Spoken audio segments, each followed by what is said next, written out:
దేవుడే మనకి ప్రాముఖ్యం అనేటువంటి దాన్ని మనము ఒప్పుకోవాలి. ఇక్కడ ఒక మాట, దృశ్యమైనవి అనిత్యములు, అదృశ్యమైనవి నిత్యములు. గాలి నువ్వు చూడగలుగుతున్నావా?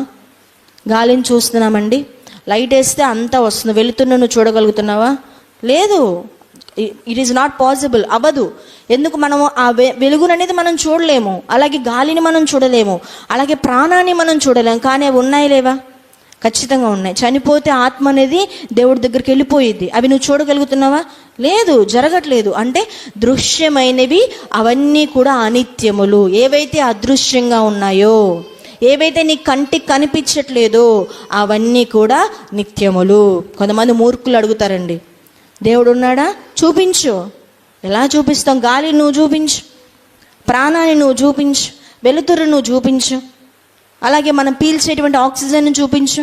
అవ్వదు, అది జరగని పని. అంటే అవన్నీ కూడా అదృశ్యంగా ఉన్నాయి. అలాగే అదృశ్యమైన దేవుడు మన దేవుడు, ఆ దేవుడే నిత్యమైన దేవుడు, ఆ దేవుడే నిత్యమైనటువంటి జీవాన్ని మనకి ఇచ్చిన వాడు, నిత్యమైన పరలోక రాజ్యాన్ని మనకు సిద్ధపరచినటువంటి వాడు.